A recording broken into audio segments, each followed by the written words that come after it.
St. Bartholomew's Church here in Brisley is a grand church. It has large proportions, a tall tower, the church possibly designed by the same people who are responsible for nearby Fakenham Church, which has a similar kind of appearance and design. Brisley is only a relatively small village, but it is perhaps a strategic village from olden times, being on the most direct route between King's Lynn or Bishop's Lynn and Norwich, and Brisley roughly the halfway point. And this leads us to one of the most interesting features of Brisley Church. Under the altar, under the sanctuary, we have a very small crypt, which it is said in post-Reformation times at least was used as a prison cell for one night only, as prisoners, criminals, would be walked from King's Lynn, where they had perhaps been sentenced, to Norwich and Norwich Castle, and possibly even the gallows. And it was a 2-day walk, so they would stop in Brisley and the criminal would be deposited in the locked crypt of the church, which used to have triple security, 3 doors leading down the little windy stone stairway. And meanwhile the jailer would stop in a very small cottage in the village, which still stands and is today known as the Old Clink. So Brisley has a strategic place in the county of Norfolk, and we perhaps see this represented in the size and scale of the grand church. When you first walk into Brisley Church, you might think the walls look a little bit shabby and need a good lick of paint. But we can't do that because there is traces on the walls of medieval paintwork and depictions of saints such as St. Christopher. And because of those little flecks of medieval paint, the church remains as it is in its appearance. There are some medieval bits and pieces in the church besides that, carvings here and there. And the pews themselves were once upon a time simply benches that have had a vertical board added on the back, so they're a little bit uncomfortable, but again they're part of the history. And we have a nice feature, a triple-decker pulpit, where at the top the sermon would be given, in the middle tier the minister would stand for most of the service, and on the bottom tier the clerk for the service who would lead the congregation in their parts of the liturgy. And so this is a church with lots of interesting features, 1 or 2 Victorian bits here and there as well, such as the very grand east window.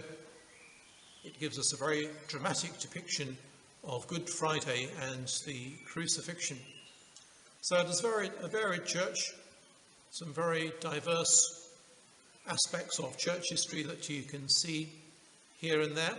And you will often find displays at the back of the church relating to local history and heritage. And like all our churches in this benefice, we are pleased to say it is open daily to visitors, and you are very welcome to call by.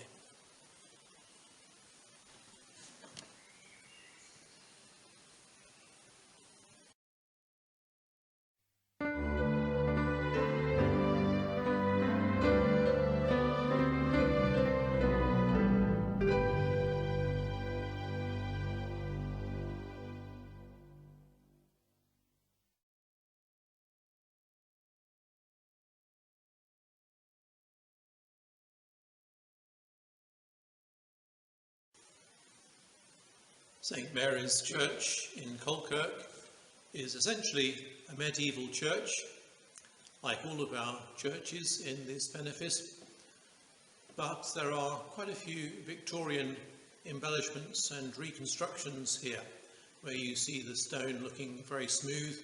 That tends to be a Victorian rebuild, and when you see the stone looking rather rough, that indicates that it is an original piece of medieval stone. And so we have a bit of a mixture going on here in this church. There is a coziness and a new kind of warmth to the church. The rood screen was rebuilt in the early 20th century, but has remained blank for most of the time since, until only very recently the installation of 6 fine-looking angels adoring the spaces that might once have been occupied by medieval saints. There on the rood screen, giving a lovely splash of colour and bringing into this church, which can be rather dark, a sense of brightness and warmth and welcome. Here in the church you'll find some Victorian windows. One window which is completely blank.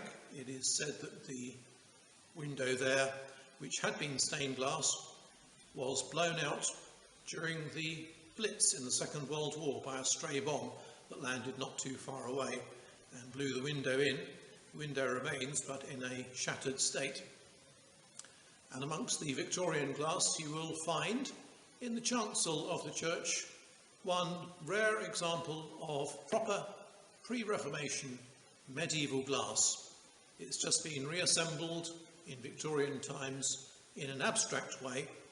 It's just really pieces of coloured glass, but it indicates the kind of colour there would have been in all our churches before the Reformation. In that jumble of medieval glass, if you look hard enough, you will find amongst the abstract pieces of colour one face which looks like a sad-looking medieval knight. Perhaps he was meant to be the centurion at the cross of Jesus who remarks, seeing Jesus die, "Surely this man was the Son of God." Our parish here in Colkirk now includes the historic little tiny parishes or hamlets of Oxwick and Pattesley, which once upon a time had their own little churches.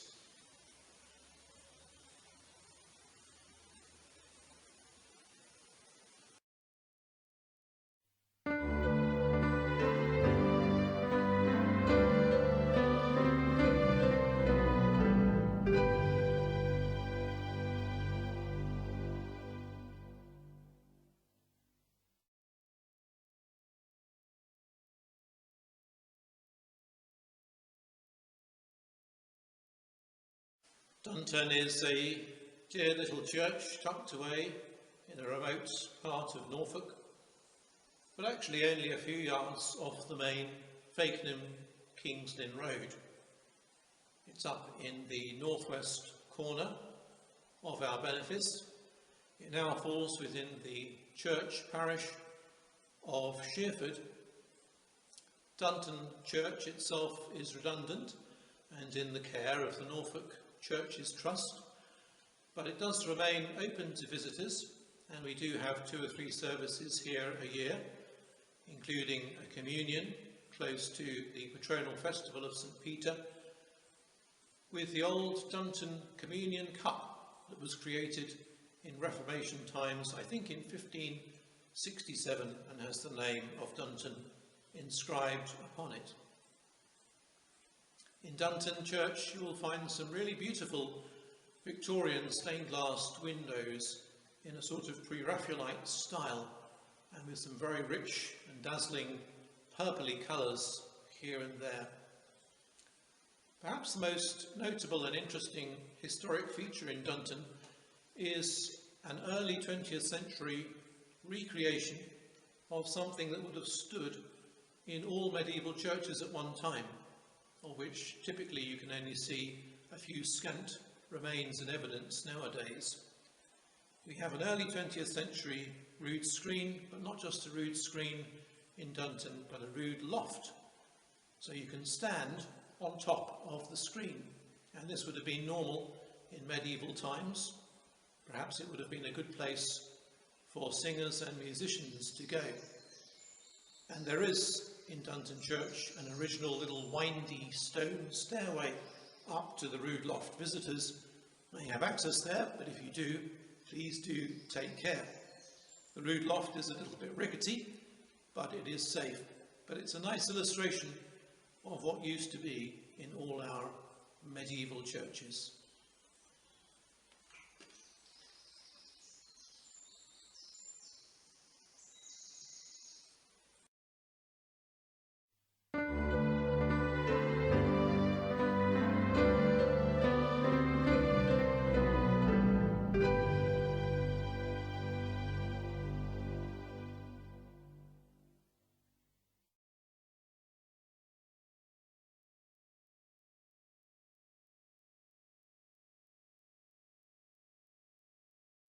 St Andrew's Church, Great Ryburgh, is a multi-layered church.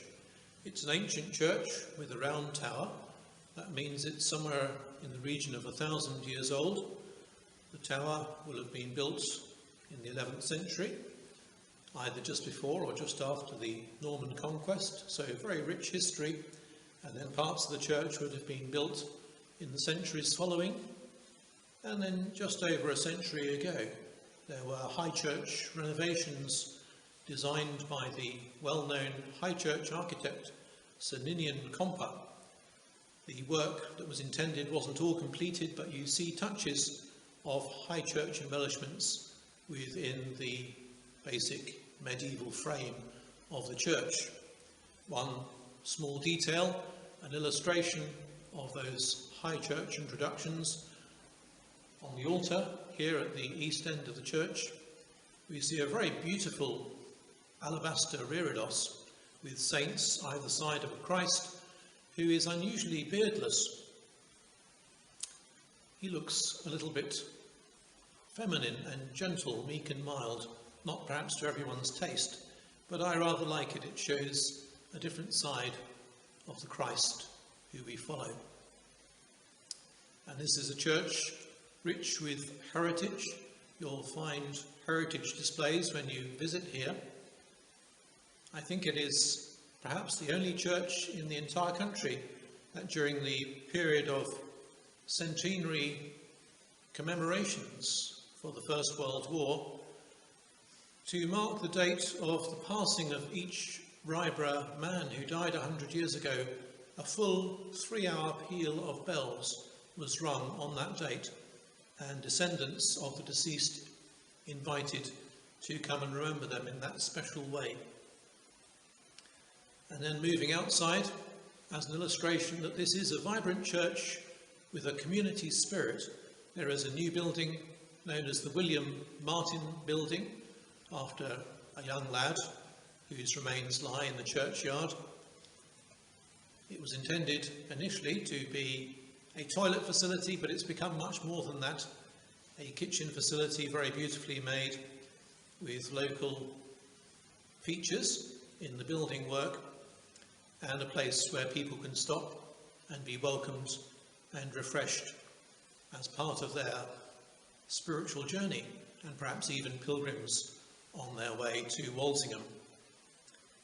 And a few yards further away from the churchyard, in recent years there was a very interesting discovery of about 80 Saxon-era coffins, very well preserved, made out of solid oak, lying in the ground for all those centuries in pH-neutral conditions, which meant they hadn't rotted away, and they were discovered by chance and seem to be clustered around what looks like a rectangular area that could have been the original chapel of the original Ryburgh community, just a few yards from here. And the coffins laid in the ground facing east and without ornamentation, showing that they are Christian, and a very unusual example of early Christian burials in this country.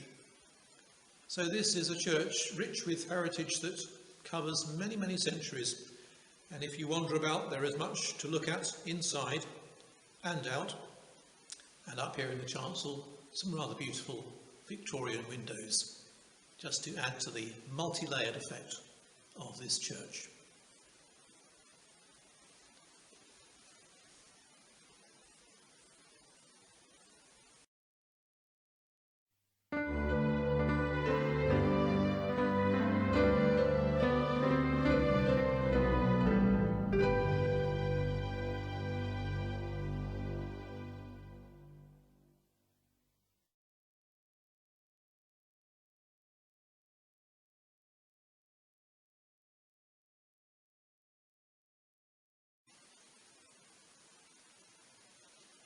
Here at St Helen's Church in Gateley, you do get a great sense of going back in time.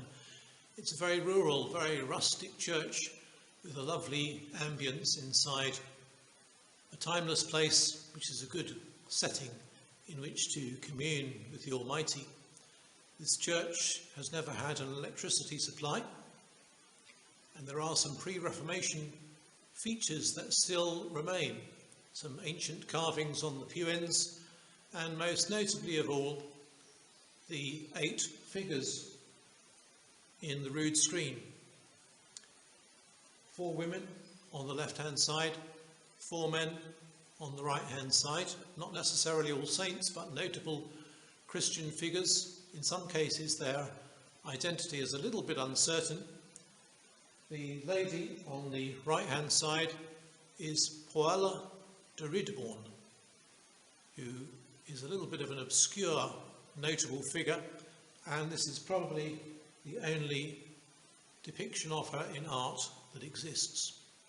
And on the right-hand side, and the far right, Sir John Shawn, who was said to be able to cure gout, and you see him praying over a boot and a little devil coming out of it. It's kind of rather cute and rather interesting. At the far end of the church, the chancel was rebuilt in Victorian times, and there is a more modern reredos at the altar showing us St. Helen holding, as she often does, her cross, having discovered the cross of Christ in Jerusalem and set in motion that tradition of visiting the Holy Land on pilgrimage. And back towards the west end of the church, we have a Charles I coat of arms on the wall. That is quite rare in itself. And then close to the tower, there is a display of the workings of a bell tower with some illustration there of what things are and how they work, like a little exhibition area. And we do have just one bell here remaining that chimes rather nicely. If you visit this church, you might find that there are sheep in the churchyard helping keep the grass down, and they're a little bit more user-friendly than strimmers and mowers, and it's all part of that rustic experience of coming to Gateley.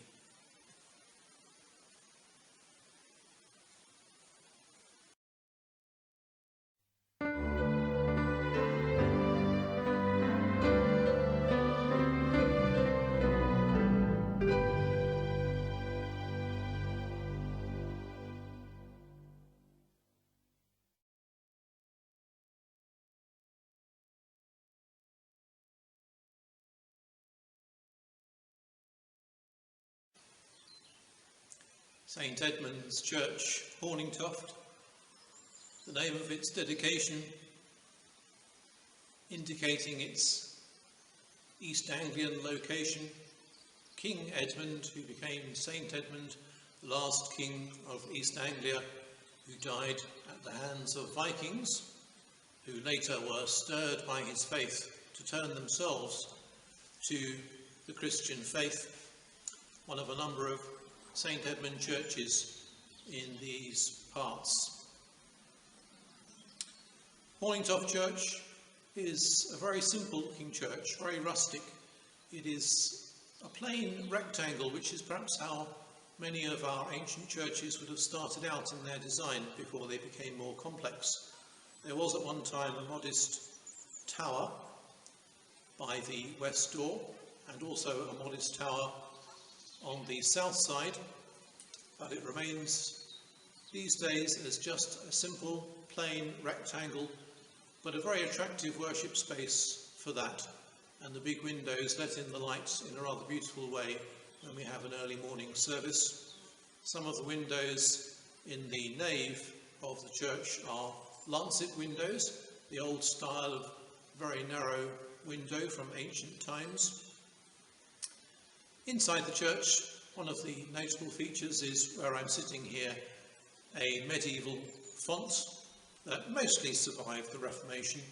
The angels carved in very deep relief around it on its 8 sides. Some of them have had their faces defaced and their noses whipped off by the reformers and the iconoclasts, but the carvings remain beautiful, and there are some nice lions down at the foot of the font, and it's one of the special features of this church, and probably the most notable font that we have in this benefice. Elsewhere in the church you'll see some unusual craft-style painting on the woodwork, which is very idiosyncratic of this church. It is perhaps unique as a feature of church adornment and something that is worth a look at. I think its date is a little bit uncertain. It could be Victorian, it could be older than that, but it certainly has a very quaint appearance. And some of the more modern woodwork that we find in the church is made by a current craftsman in this village, and so this church has some very special features, and you will always find here a welcome display of local heritage files that members of the public can access, looking at local families and the local history of the village. Like all our churches in this benefice, we're delighted to say it is open every day, and visitors are indeed most welcome.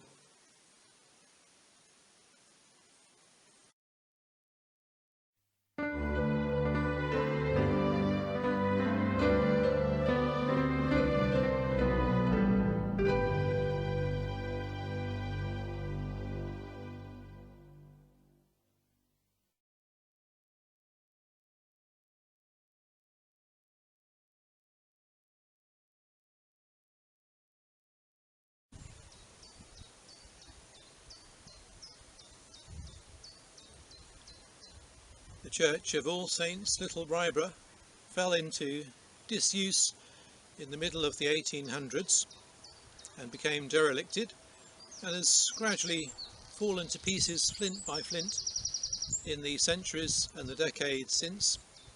But there is some evidence of the little tiny church still standing on the top of the escarpment here. And the churchyard remains open and operative, and includes a very distinctive feature of its own, which is just over a century old, the big white marble angel, about twice as tall as I am. And so this location here, its quiet serenity, its slight elevation, looking about the Wensum Valley, has become for the last few years the perfect, ideal location for our sunrise service each Easter day. And a few of us gather here up by the ruins close to the angel. We light a bonfire, we celebrate the theme and the narrative of Christ is risen, we sing songs, we have prayers, we enjoy fellowship, followed by a hearty breakfast back down at Great Yarmouth Church, just a very short distance away. A beautiful location, and those who come to remember loved ones here find it to be just that, a place whose church has not stood for a long time, but a certain spiritual vibrancy and specialness remains here.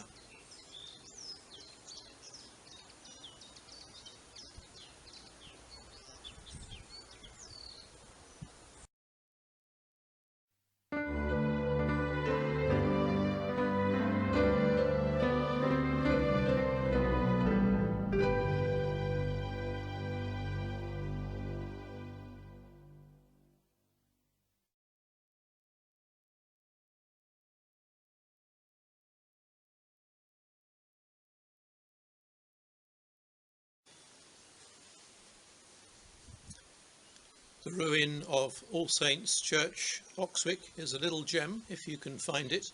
It's a little bit tucked away. There is no tower on the church, although there was once a small tower, and it stands within a little copse of mature trees. So it's rather inconspicuous, but it is open to the public. It's the best preserved of our 4 ruins in this benefice.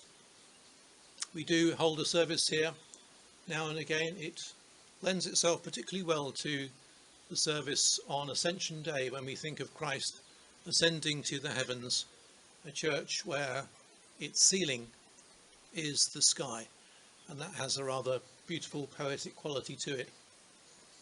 Sad to say, and inevitably, nature is gradually taking over, And this is what happens to ruins unless they have quite a bit of money put into them to preserve them. The weeds and the shrubs will grow everywhere, and winter by winter, frost by frost, one by one, the flints will dislodge and fall down. But it remains a special place. The churchyard that surrounds the church is still in operation, and burials may still take place there. Our other three ruins in this benefice are over at Little Ryburgh, where we have our sunrise service, and there's a little bit of wall still standing there, and there is an arch tucked away on the site of St Remigius, Testerton, on the Colkirk side of Great Yarmouth parish, although you wouldn't know it was a bit of church because from the road it looks like a big lump of ivy, and that is all. The stonework is completely covered in ivy, but it is probably the west end arch from the nave. And there is a little bit of church that still remains at Pattesley that was once St John the Baptist Pattesley, but this is completely inconspicuous because it is now part of a farmhouse. This church was made redundant in the war with falling numbers and becoming more and more difficult to maintain, and then it was formally dismantled, I believe, in the 1950s, about 1955, something like that, which nowadays would not happen, would not be allowed to happen. But in those days, perhaps following the traumas of the war and the devastation and the blitzes, people thought differently about preserving old buildings like this.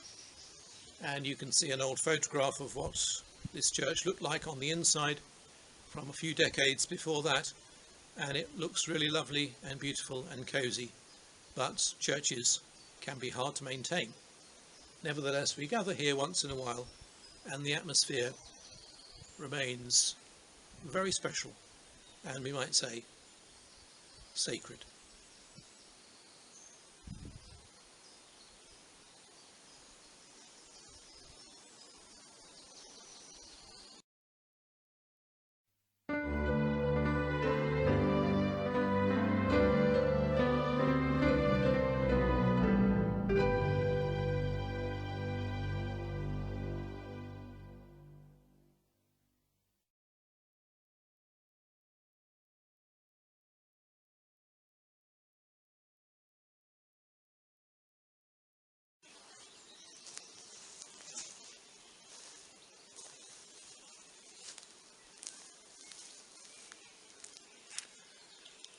The village of Shereford in our benefice, in the northwest corner of our benefice, is perhaps the smallest village in terms of population we have in the benefice, only about 25 residents, I believe.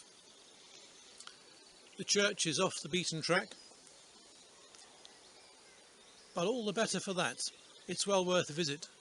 It's one of those places, one of those locations where you feel as if you are really stepping back in time, although it's only less than a couple of miles out of Fakenham. It is a beautiful, timeless place. The birds are singing. The building itself is incredibly ancient. We're talking about 1,000 years plus. It has one of those wonderful Norfolk features, which is a speciality of Norfolk churches, over 100 of them. The round tower, made all or mostly of flint, with a few conglomerate stones as well. There weren't the kind of local quarries that would enable corners of a tower to be built, and so we have round towers in Norfolk, more in Norfolk of this kind of age than anywhere else, I believe, in the world. And Sherford is one of those special 100 or so churches with a round tower. It tells you it's about 1,000 years old, built maybe a little bit before the Norman conquest, some would say a little bit after the Norman conquest, but certainly 11th century, possibly 10th century. And on this side of the church The south side that catches the sun has been described as a gallery of windows running along the nave wall and the chancel wall, windows of all different shapes and sizes, illustrating different little bits of ancient churches' architectural history.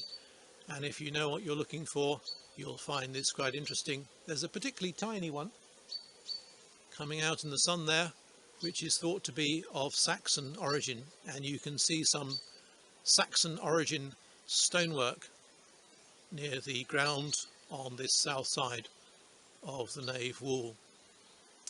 If you walk round to the other side of the church, you'll find evidence that there used to be a north aisle there. You can see where pillars once were, which are now part of the north wall.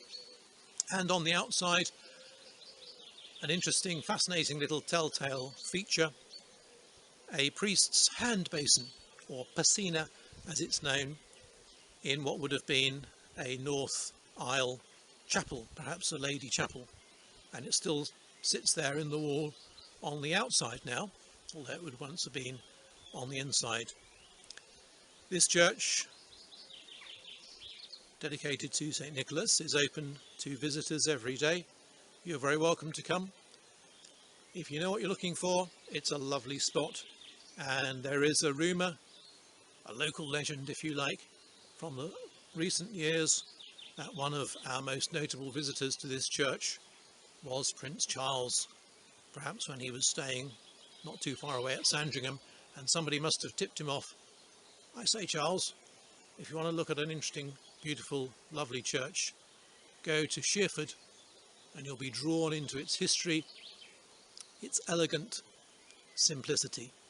A church where services are still held, and the atmosphere at those early morning services with the light streaming in, those big, beautiful, south-facing windows, the atmosphere can be quite magical. And because of its dainty size, the acoustics for a bit of hymn singing are lovely too.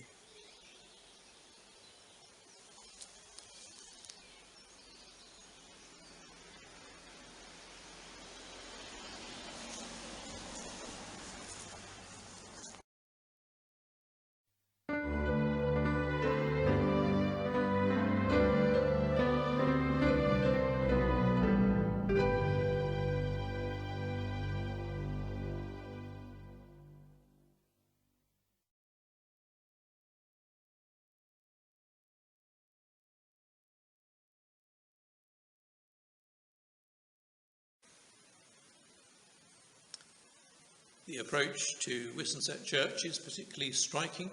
A long sweeping area of open grassland like a village green, known as the camping land, where the medieval game of camp used to take place, which I think was like a very rough and boisterous version of rugby without the ball, something like that, the camping land.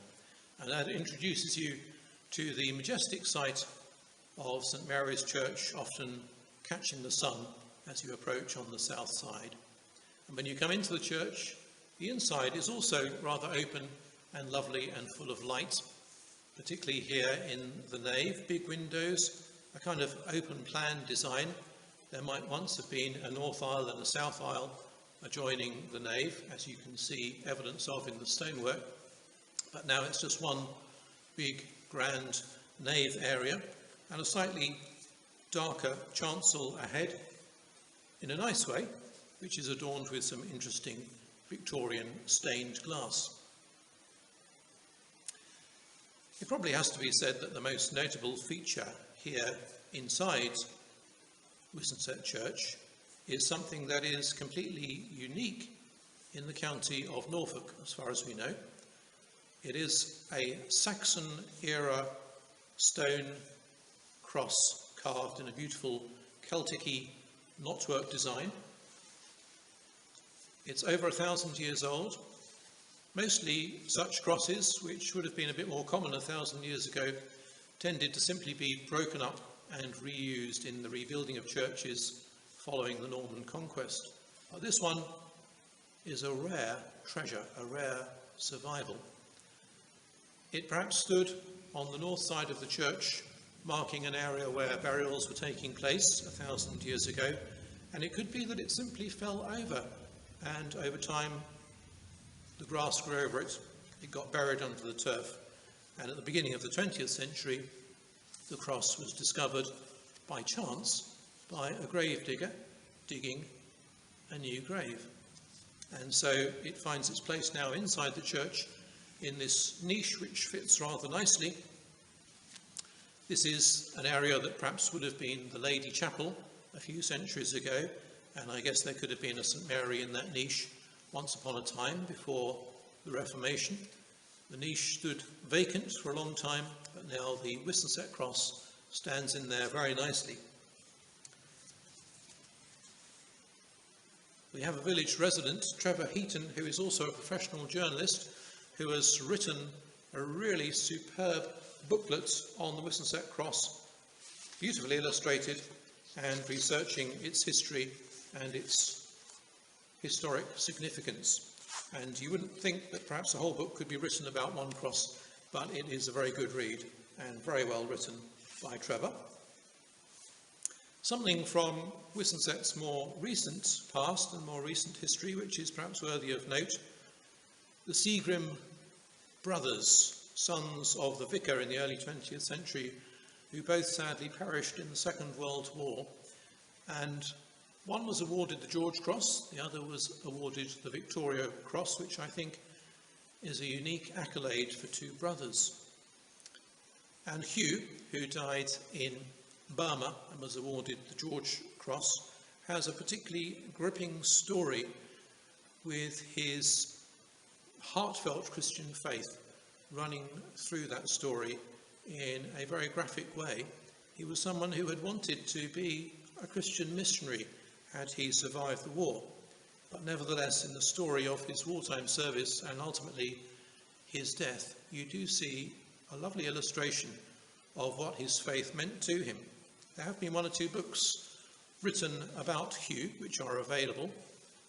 I've written my own little booklet telling his story in a fairly brief way and an accessible way, and he is someone, along with his brother Derek, who appears on our village sign, and that's part of the heritage of Whissonsett that we do very much treasure.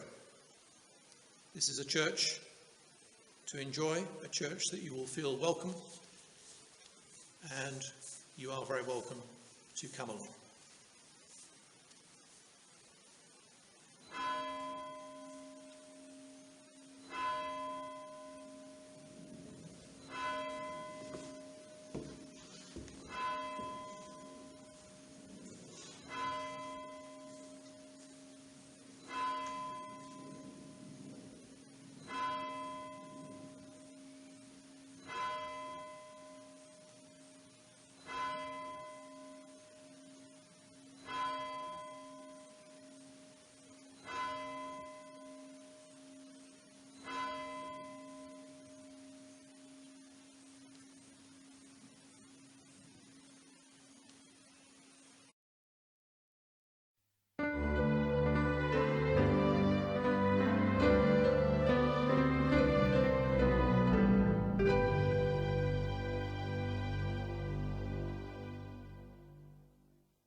The name Upper Wensum Benefice comes from the name of the river, the Wensum, which begins winding its way through our parishes and then heads off towards Norwich.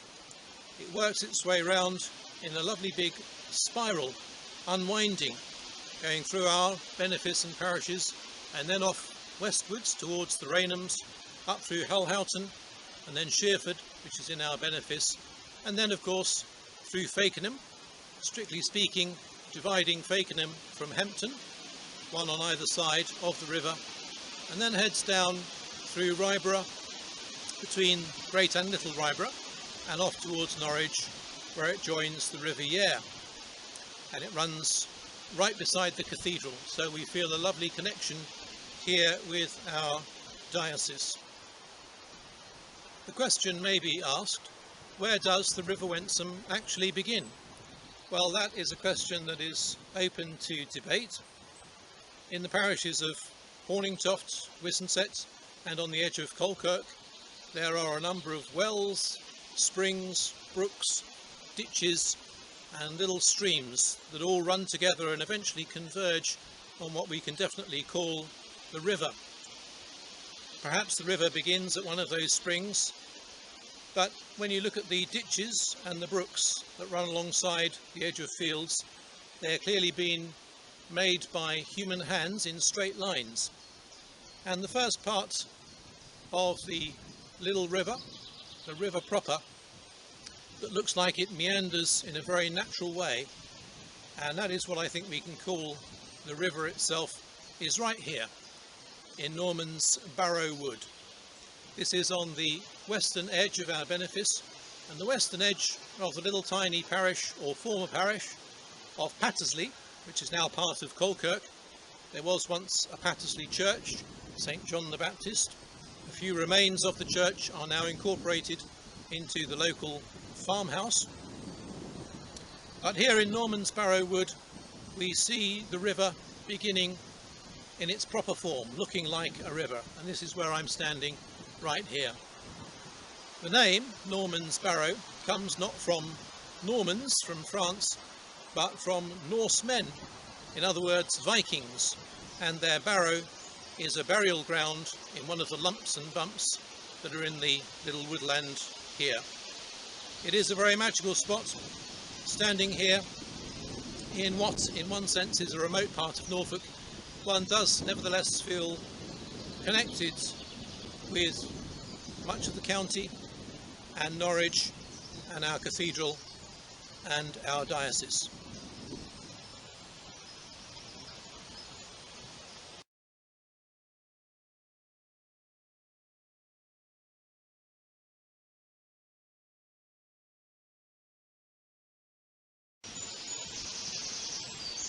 There is something inherently spiritual about that lovely shape of the river as it unwinds in a spiral. A spiral is a very universal symbol that speaks of the providence of the divine, the trajectory of purpose that runs through the whole of existence and through our lives. The spiral is there in the microscopic and in the cosmic, and it feels like a great blessing that it is a spiral that gives us the shape of the Upper Wensum running through our parishes and this part of Norfolk. And so it makes poetic and spiritual and artistic sense to incorporate the spiral of the river in our Benefice logo.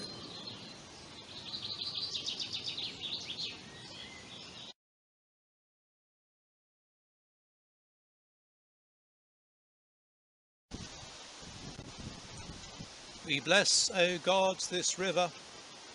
We thank you for its source, giving life, sustaining life, demarking community, history and all. Send thy living water through our life, water us and refresh us anew. Grant us moisture to grow and a place to draw strength with new vision in view. In the name of our Creator we pray and give thanks. Amen.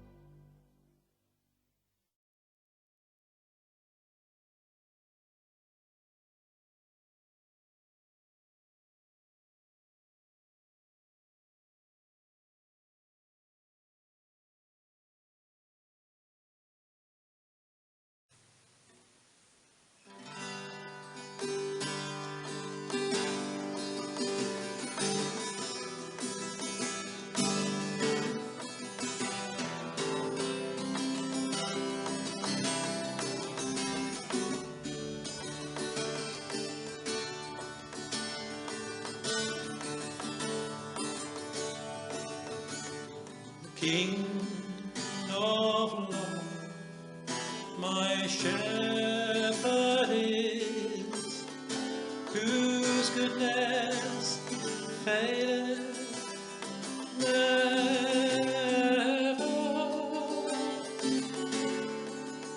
I nothing lack, if I am his, and he is mine forever.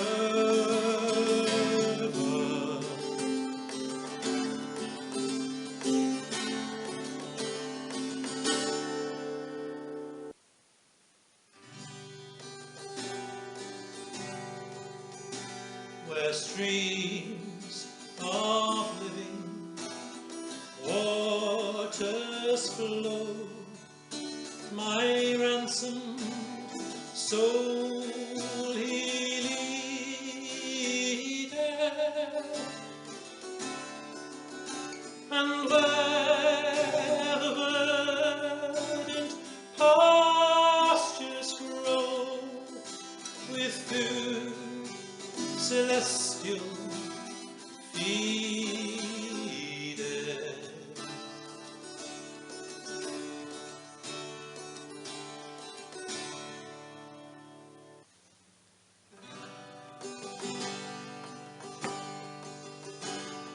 Perverse and foolish oft I stray, but yet in love he sought me, and on his shoulder gently lay, and home rejoicing brought me.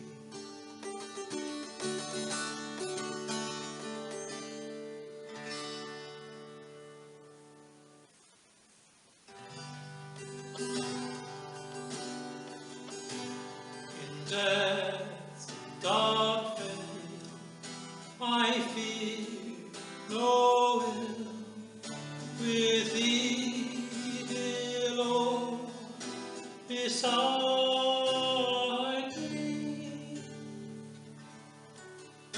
Thy rod and staff me comfort still, thy cross before to guide me.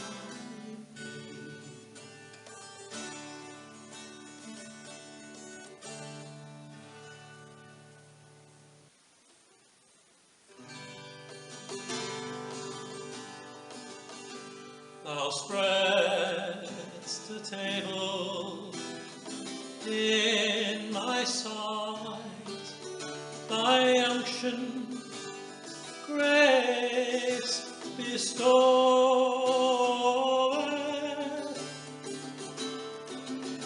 and oh, what transport of delight from thy pure chalice floweth.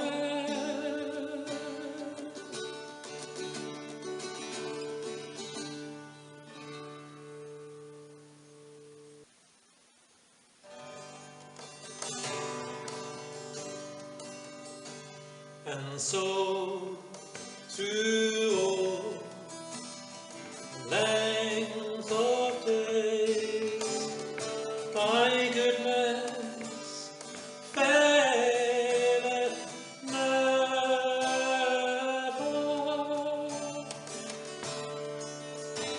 Good Shepherd, may I sing thy praise within thy house forever.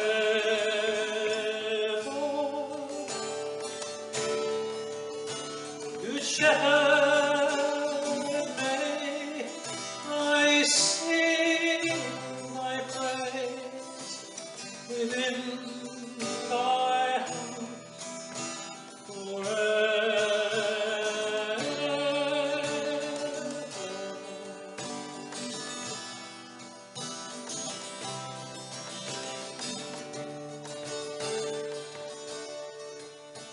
and